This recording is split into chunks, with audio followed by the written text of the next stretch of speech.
WrestleMania series last week, and I figured, what the hell? Let's do two more. There's honorable mentions, if you will, because I thought these two, well, one was definitely worth mentioning, and then there was another one that very just not as good as I thought it was, honestly. Kind of gives me a headache, but we'll talk about it anyways, you know. A little controversial ending on that one, but I figure let's talk about WrestleMania 3. We'll start off with that, 1987, Pontiac Silverdome, Pontiac, Michigan. This was a very good show. It was one of those shows where you could definitely tell, I guess, the weight classes of who was gonna go for what championship. And like you have, Macho Man Steamboat, for example, mid-card title, Hogan Andre, the heavyweight title, and it was kind of, it would shift after a while, and you would see that in the early 90s, but if that makes any sense, I thought it did, but yeah, this was a good show, and here we are.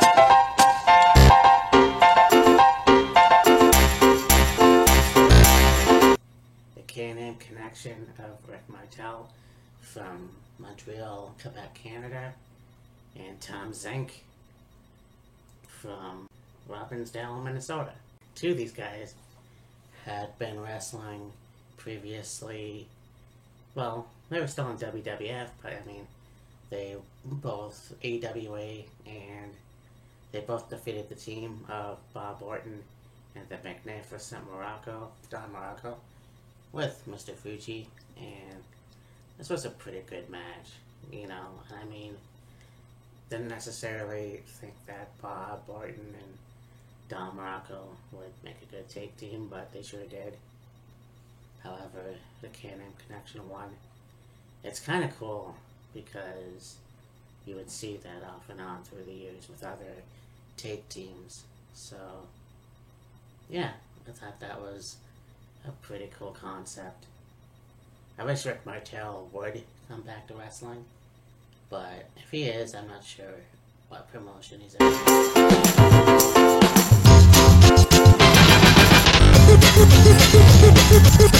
Hercules, and yeah, it's like a test of strength, really. You have Bobby Heenan and Hercules Hernandez's corner. Yeah, I didn't know who was going to win. Unfortunately, this was a double count out, so I obviously fucking hate those, but yeah, there it is. Again, both very good, and I mean, I wish Hercules would have had a title, but as the saying goes, if you're that good, necessarily you don't need a title, and he was the strong man at that point.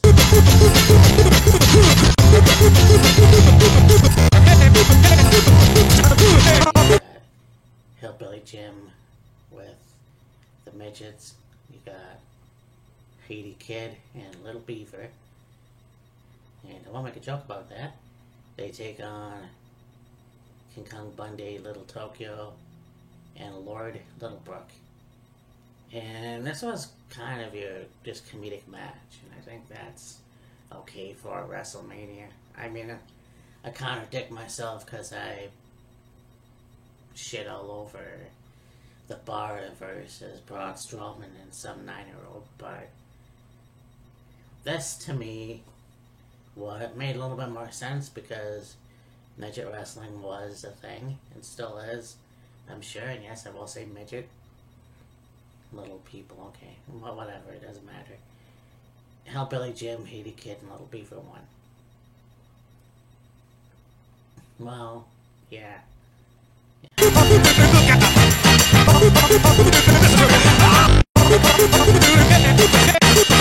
have the Loser Must Bow match.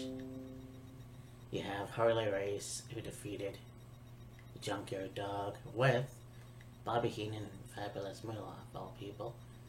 This was kind of cool because you have King Harley Race. There's this whole thing, I think it was a few weeks prior, maybe, I don't even know how long ago it was, probably 2 years.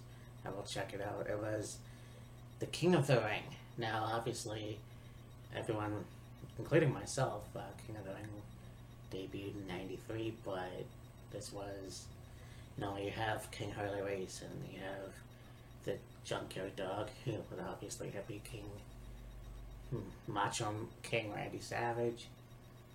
So, but yeah, this was a pretty good match too. You still have Junkyard Dog who took Harley Race's robe. So.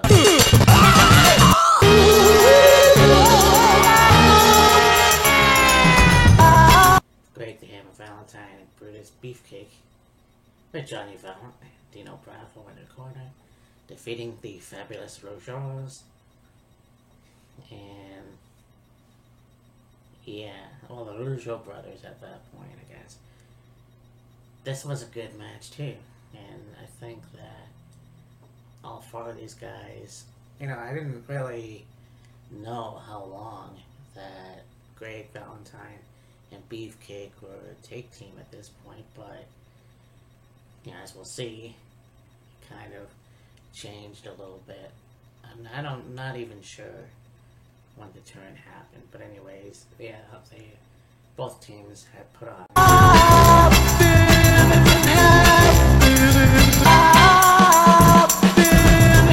Much leads into this match, hair versus hair, or hair versus career.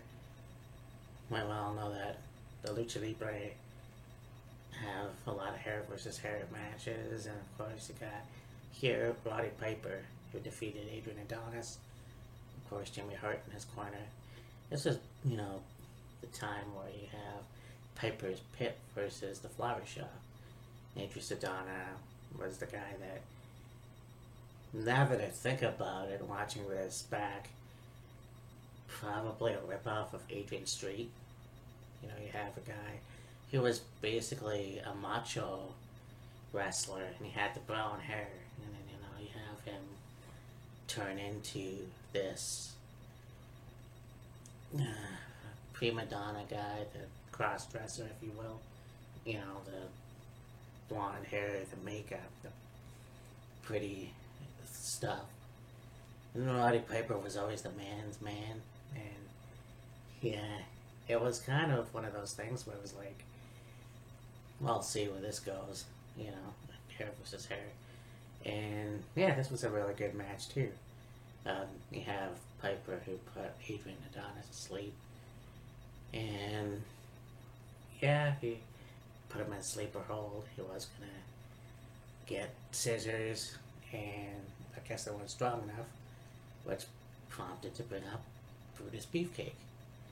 And somehow they got shears, and then they started to do the cutting on Adrian Adonis. I think this is right around the time where Brutus Beefcake did become a babyface. Now, he stayed in the WWF before the boating accident that he had, and he shortly came back afterwards, but from then on, he became Brutus the Barber.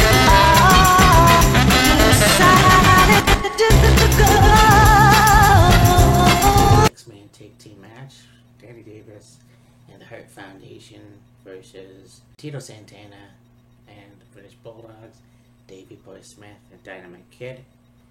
This was a really good match. I mean, we all know how the Stampede Wrestling alumni of the Hart Foundation were, yeah, of course, the British Bulldogs as well. But then you have Tito Santana and Danny Davis was with the Hart Foundation when they were a heel tag team, so that was pretty cool. Not sure how Tito Santana got involved, but yeah, these guys really put on a hell of a match. And I mean, you thought the Bulldogs and Santana were going to go over, but that wasn't the case. The Hart Foundation ended up going over this one, which, yeah, very cool match indeed. I really enjoyed it. And again, Bret Hart has always been and still is one of my favorite wrestlers of all time. We put him in the Mount Rushmore, I guess, for me, but Sometimes I think his views are shit, but it doesn't matter. Butch Reed, who defeated Koko B. Ware, was slick. And this was a good match too. And trying to pay attention to some of these matches, but yeah, Butch Reed ended up going over it like I said, and there it is. You have Koko B. Ware with Frankie. Oh, this was a time where WWE was more kid-friendly in a way. So you had the British Bulldogs with Matilda, the English Bulldog, Koko B. Ware with the parrot, and all that kind of stuff. And that was very cool, in my opinion. The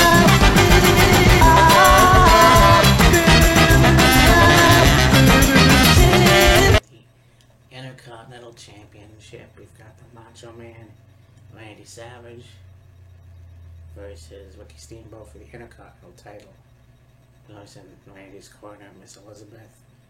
Ricky Steamboat with George Animal Steel. There's a point where you have this thing with George and Elizabeth, but I didn't really watch a lot of that angle. But this was a really good match too, and it's obviously legendary. And of course, Chris Jericho's favorite match, as he has said. But they put on a hell of a match. And it just goes to show you how cool the Intercontinental title was. I mean, yeah, you want to be the WWF champion, but you go to the WWE, and it's almost like, and it's not always like that, but it's almost like the Intercontinental title was, and I've said that before, a promissory that one day you will get the WWF title. And then that's not always the case, but yeah, this was a hell of a match. Ricky Steamboat got the win with the roll-up, but yeah, this was kind of like, I didn't know how long he kept the title for. He eventually lost it to the Honky Tonk Man, but you know, and it's cool because shortly after this match, you would have Randy Savage take the title at WrestleMania 4. No, the next year. So, yeah, it goes full circle. You know, then afterwards he would be the Macho King. But, you know.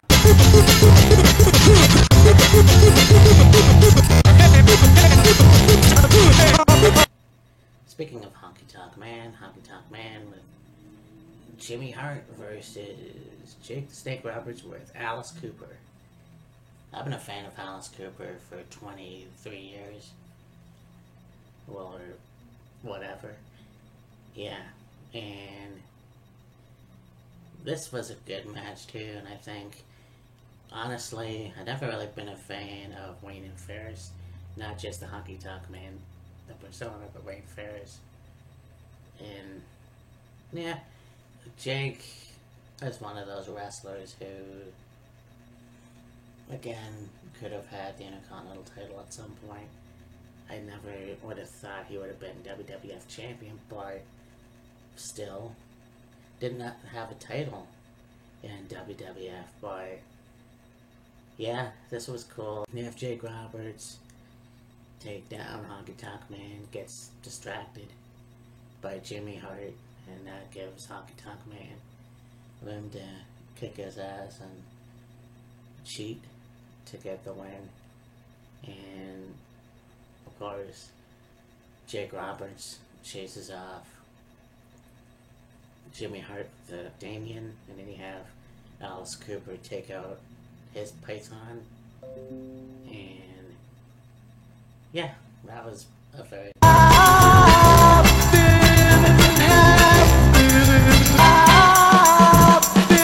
Iron Sheik with Slickstar defeat the Killer Bees. Of course, you have B. Brian Flair, Jim Brunzell, and a disqualification, which was a shame. Actually, I don't see the tag team titles on here. I just noticed that now. But yeah, I mean, Iron Sheik and Nikolai Volkov, another team. I think this was their last year as a take team. So, and of course the Killer Bees. I didn't necessarily know who they were until later on in life. I didn't watch wrestling in the 80s, so I was kind of like, I had no clue who they were, but obviously a good take team.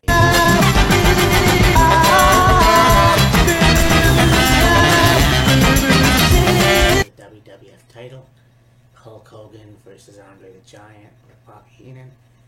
This feud, holy shit, because it's been everywhere now. There's been documentaries and just a lot of stuff, and it's like you have Hulk Hogan, who wrestled with Jake all over the world. They come to WWE. They have Hogan win the title, and eventually you have the excitement with Piper's Pit, and you have Hulk Hogan as the guest. Out comes Bobby Heenan with Andre the Giant, the classic. What are you doing with him? What are you doing, Andre? And it's like, you know, you never gave this man a WWF title shot, and it almost seemed like, you know what? It seemed like Andre the Giant didn't want to be the champion, but it eventually was going to happen. You know, and that's one of the things he said. He didn't want to be the champion, he wanted to be the Giant. And I think that was kind of cool to see that, but obviously this match happened, and the fucking contract signing. You have Hogan overacting and all that shit. It was fun. This match was cool, you know. This was a point where Andre was starting to slow down.